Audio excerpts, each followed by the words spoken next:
වාහන ඇත්තටම මේ පාද ඔබතුමාලට වාහන සම්බන්ධයෙන් දැන් මේ ආණ්ඩුව බලයට එන්න කලින් තිබ්බ වෙන ස්ථාවරයක් නේ. දැන් අද ආණ්ඩුව ඉන වෙන ස්ථාවරයක. එදා බස් එකේ කෝච්චියේ ට්‍රීවිල් එකේ ගෙනල්ලා මේ රටේ ජනතාවට සහන දෙන්නම් ජනතාව වෙනුවෙන් පෙනී හිටින්නම් කියපු മന്ത്രിවරුන්ට අද ඉතින් කැබ් එකේම යන්න ඕනේ වෙලා. ඉතින් දැන් 159 දෙනාටම පුළුවන් කෙහෙල් කෑන 159ක් දාගෙන යන්න. ඒ හින්දා රජයේ අවශ්‍යතාවයේ මත වාහන ගෙන්නනවා නම් එක් එක් ආයතනවල අවශ්‍යතාවයේ මත වාහන ගෙන්නන. මොකද මේ හැම එකටම කැබ් එකක් ඕනේ නැහනේ. දැන් ස්පිරිතාලයකට ඇම්බියුලන්ස් එකක් ඕන නම් කැබ් එකක් දීලා වැඩක් වෙන්නේ නැහනේ. පොලිසියට ජිප් එකක් ඕන නම් අර සෙව්වන්දිව පිටිපස්සේ දාගෙන අතවනම යන්න නෙවෙයි කැබ් එකක් ඕනේ. හොරාල් යන්න පුළුවන් වාහනයක් ඕනේ. ඉතින් ඒ හින්දා අදාළ ආයතනයට අනුකූලව වාහන ගෙනත් දෙන්න. බැකෝ එකක් ඕන නම් බැකෝ එකක් දෙන්න. ඩෝසරයක් ඕන නම් ඩෝසර් ගෙනත් දෙන්න. ඒකේ ප්‍රශ්නයක් නැහැ. අමාත්‍යාංශ ලේකම්වරයෙක්ට අවශ්‍ය වාහනයක් තියෙනවා ඒක ගෙනත් දෙන්න. අමාත්‍යාංශයේ ශේෂ පරීක්ෂණ වලට යන්න ඕනේ අයට අවශ්‍ය වාහනයක් තියෙනවා ඒක ගෙනත් දෙන්න. හැබැයි මේ කැබ් 1100 1700 ගණක් ඕනේ කියලා කොහොත් සඳහන් වෙලා නැහැනේ. මම නම් දන්නේ. ආණ්ඩුව දන්නවත් දන්නේ නැහැ කොයිද එහෙම කැබ් වල අවශ්‍යතාවයක් තියෙන්නේ කියලා. ඒ හින්දා මේ ආණ්ඩුවේ මානසිකත්වයේ හෝ ආණ්ඩුවේ හිතවත් ව්‍යාපාරිකයන් සතුටු කරන්න ජාතික ප්‍රතිපත්ති හදන්න එපා. අපතු අවසාන ප්‍රශ්නේ 21 සියල්ලෝම ලෝකයකට එයිද? පැහැදිලිව මේ රටේ ජනතාව මේ රටට ආදරය කරන, හෙළ සංස්කෘතියට ගරු කරන, වගේ මේ රටේ ඒකීයත්වය ආරක්ෂා කරන්න ඕනේ කියලා විශ්වාස කරන, අනිත් පැත්තෙන් මේ රටේ මේ ආණ්ඩුවේ ක්‍රියාදාමය නිසා අසාධාරණයට ලක් වෙච්ච උග්ගොවියගේ ඉඳන් වීගොවිය දක්වා, අලගොවියගේ ඉඳන් ලුණු ගොවියා දක්වා, උපාධාරියා වගේම තරුණ පරම්පරාව වැඩිහිටියන් අසීමිත අසාධාරණ බදු බරෙන් පෙළෙන මේ රටේ ව්‍යාපාරිකයන් මහජනතාව බහුතර ප්‍රමාණයක් විශාල ප්‍රමාණයක් 21 වෙනිදා නුගේකොට එනවා. ආණ්ඩුවට කියන්නේ පොඩි රැස්වීමක් කියලා. ආණ්ඩුවට කියන්න පුළුවන් එහෙම. මොකද ආණ්ඩුවේ මානසිකත්වය හරි පොඩිනේ. ආණ්ඩුවට හැමදේම පොඩියට පේන්නේ. හැබැයි ඉතින් ප්‍රතිඵලයේ ඡන්දයක් තියන්නකෝ. ඡන්දේ තිබ්බම ප්‍රතිඵල එනකොට ආණ්ඩුවට තේරෙයි මොකද්ද පොඩි කියලා. අහන්න. අන්තිමා මේ ඊයේ මාලිමාවේ මේ පුදුලි සම්බන්ධ වෙලා තිබුණා මේ පොදු සම්බන්ධ ස්ටිකර් නිකුත් කිරීම සම්බන්ධව. හැමදාම නාමල් රාජපක්ෂ. හැමදාම නාමල් රාජපක්ෂ මේක පස්සේ අන්තිමට තියෙන ඔබතුමාට.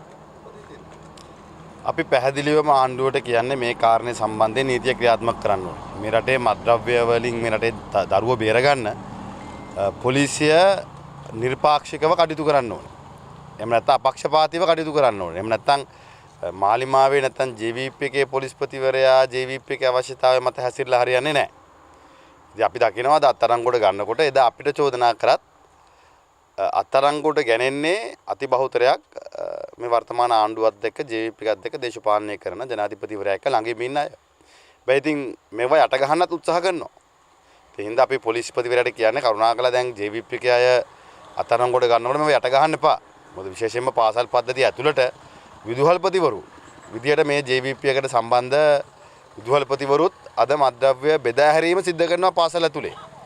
ඒක අත්අඩංගුවට ගත්තා. අපි දැක්කා ඊට මාස ගානකට පෙර ඒ පවුලේ තව කෙනෙක් අත්අඩංගුවට අරන් තියෙනවා. ඒ හැබැයි යට ගහන් හිටියා. ඒ හින්දා එහෙම කරන්නේ නැතුව අවංකව මේ රටේ තරුණ පරම්පරාව මතෙන් බේරගන්න ආණ්ඩුව කටයුතු කළ යුතුයි. ඔබතුමාලා වැඩසටහනක් තියෙනවද පාර්ලිමේන්තු විපස්සක් හැටියට මේ සම්බන්ධව පෙරමුණ අරන් කටයුතු කරන්න කතා වෙන්න තැනක් නෑ ඒකයි. අපි ඉතිහාසයේ ඉඳන් අවංකව මේ රටේ තරුණ පිරිස මත්ද්‍රව්‍යයෙන් ඈත් කරන්න කටයුතු කරපු අය. අපි එදා ක්‍රීඩාව ප්‍රවර්ධනය කරේ ඒ නිසා. අපි සංස්කෘතිය කලාව මේ රටේ ප්‍රවර්ධනය කරේ ඒ නිසා. එදා JVP එක ඒකටත් අපිට බැන්නා. හැබැයි ඉතින් ඒ සියලු කාරණා ඇතුලේ අපි අපේ යුතුයකම අපි ඉටු කරා. ඉතින් මම හිතනවා එක පැත්තකින් මත්ද්‍රව්‍ය සංවිධානාත්මක අපරාධ මඩලනවා වගේම අනිත් පැත්තෙන් තරුණයන් ඒකෙන් ඈත් කරන්නත් ආණ්ඩුව කටයුතු කරන්න ඕනේ. ඒ වගේම තමයි ආණ්ඩුවෙන් අපි ඉල්ලන්නේ ආණ්ඩුව පෝෂණය කරන සංවිධානාත්මක අපරාධකරුවන් නිදහසේ හැසිරෙන්න ඉඩ තියන්නත් එපා.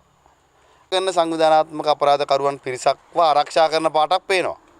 මේ වෙන සිදුවීම් වලින් ආණ්ඩුව කරන ප්‍රකාශ වලින් ආණ්ඩුවේ සමහර මැතිඇමතුරුන්ගේ හැසිරීමෙන් පොලිස්පතිවරයාගේ හැසිරීමෙන් ඒක පැහැදිලි වෙනවා. ඒ හින්දා ආණ්ඩුව තමන් පෝෂණය කරන සංවිධානාත්මක අපරාධකරුවන්ටත් එරි විරුද්ධව නීතිය ක්‍රියාත්මක කරන්න.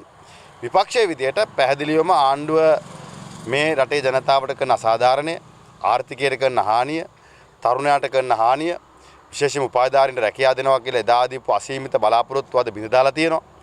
ආයෝජකයෝ ගෙනල්ලා කර්මාන්තශාලා ස්ථාපනය කරනවා කියලා ආණ්ඩුව කිව්වත් අපිට දිනෙන් දින දකින්න තියෙන්නේ එන කර්මාන්තශාලාව හැරිලා යනවා, පහලා දානවා. ලුණු ගොවිය, අල ගොවිය, අර්ධාපල් ගොවිය අද අසරණ වෙලා තියෙනවා, වී ගොවිය අසරණ වෙලා තියෙනවා. ඔවුන් වෙනුවෙන් ආණ්ඩුව පෙනී හිටින්නේ නැහැ. ඒ වගේම ගොවියා වෙනුවෙන් පෙනී හිටනවා කියන ආණ්ඩුව, දුප්පත් මිනිස්සු වෙනුවෙන් පෙනී හිටනවා කියන ආණ්ඩුව දුප්පත් මිනිසුන්ගෙන් බදු අරන් මහා පරිමාණයේ ව්‍යාපාරිකයන්ව ආරක්ෂා කරන පාටක් පේනවා. ඉතින් මේ සියල්ලටම විරුද්ධව පෙනී හිටින හඬක් නගන සෑම දෙනාම 21 වෙනිදා නුගේගොඩට එනවා.